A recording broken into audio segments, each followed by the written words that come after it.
గంజాయి అక్రమ నివారణకు ప్రత్యేక టాస్క్ ఫోర్స్ కమిటీలు ఏర్పాటు చేసినట్లు రాష్ట్ర హోంశాఖ మంత్రి వంగలపూడి అనిత అన్నారు.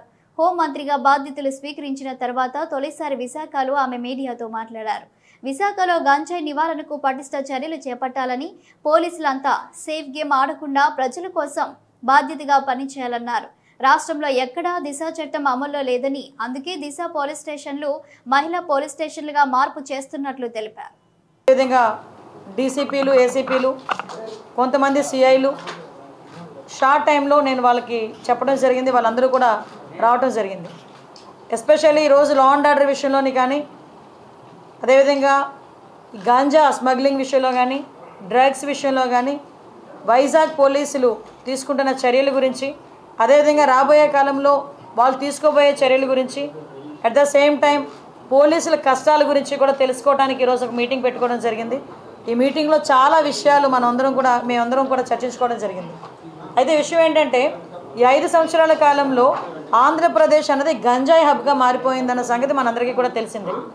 డ్రగ్స్ హబ్గా మారిపోయిందన్న సంగతి మనందరికీ కూడా తెలిసింది. ఎందుకంటే హోమ్ మినిస్టర్ అన్న వ్యక్తి ఉన్నారో లేదో తెలియదు. ఏ రోజు కూడా గంజాయి గురించి కానీ, డ్రగ్స్ గురించి కానీ ఒక రివ్యూ చేసిన సందర్భం రాలేదు. ఏ రోజు హోమ్ మినిస్టర్ పక్కన పెడితే కనీసం ముఖ్యమంత్రి కూడా ఏ రోజు కూడా ఇంత రేంజ్లో క్రైమ్ రేట్ పెరిగిపోతున్నా, గాంజాయి స్మగ్లింగ్లు, అదేవిధంగా డ్రగ్స్ సరఫరా విపరీతంగా పెరిగిపోతున్నా జగన్మోహన్ రెడ్డి కూడా ఏ రోజు కూడా దీని మీద ఒక చర్యలు తీసుకున్న సందర్భం కూడా మనకు కనిపించలేదు. అయితే ఈరోజు ఒక రెస్పాన్సిబుల్ చీఫ్ మినిస్టర్గా చంద్రబాబు నాయుడు గారు కానీ, మంత్రులుగా ఉన్న మేం కానీ, ఎమ్మెల్యేస్గా ఉన్న మిగతా ఎమ్మెల్యేస్ కానీ ఈరోజు పర్టికులర్గా ముఖ్యంగా విశాఖపట్నం లాంటి ఒక బ్యూటిఫుల్ సిటీలో ఈ గంజాయి అన్న దాని మీద ఉక్కుపాదం మోపాలి అన్న కాన్సెప్ట్ మీద ఈరోజు మేము చర్యలు తీసుకోవడానికి సిద్ధపడ్డాం. ఎందుకు ఇది ఇమీడియట్గా మీరు ఎందుకు టేకప్ చేశారు మేడం గారు అని మీరు అనుకోవచ్చు.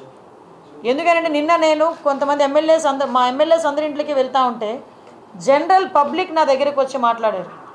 మేడం గాంజాని అరగట్టండి, చాలా ఇబ్బందులు పడుతున్నాం. టీచర్స్ నాకు ఫోన్లు చేశారు. గవర్నమెంట్ స్కూల్స్ దగ్గర 5th క్లాస్ 6th క్లాస్ చదువుతున్న పిల్లలు కూడా గంజాయి తీసుకుంటున్నారు. అంటే గంజాయి అంత విచ్చలవిడి అయిపోయింది, విపరీతంగా వైజాగ్లో దొరుకుతోంది.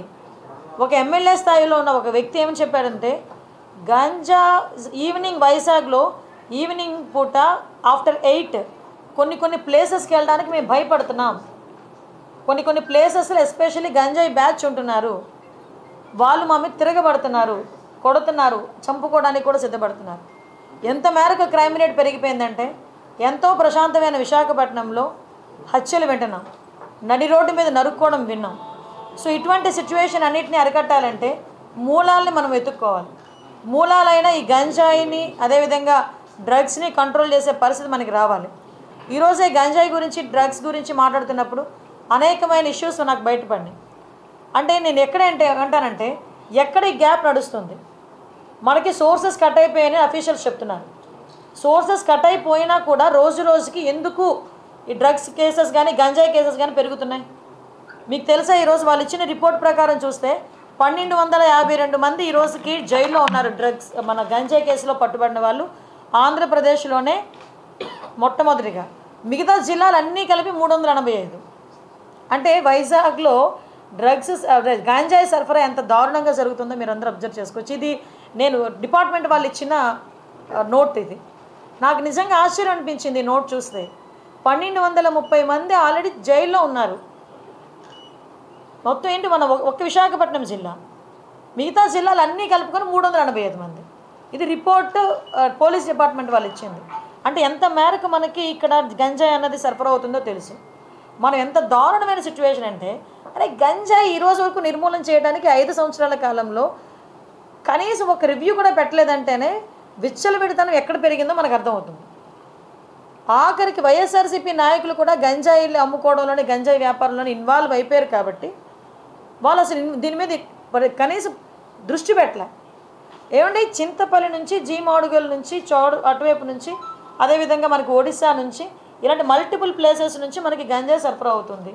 మనకి ఎన్ని చెక్ పోస్టులు ఉన్నాయండి అని డిపార్ట్మెంట్ వాళ్ళని అడిగితే 3 చెక్ పోస్టులు ఉన్నాయని చెప్పి. 3 చెక్ పోస్టులు ఉన్నాయి. ఎందుకు రాదండి లోపలికి?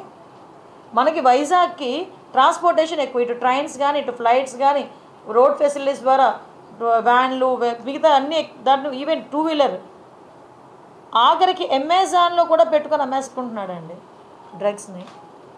కర్రీ లీవ్స్ అని పేరు చెప్పుకొని అమ్మేసే పరిస్థితి కనిపిస్తూ ఉంది.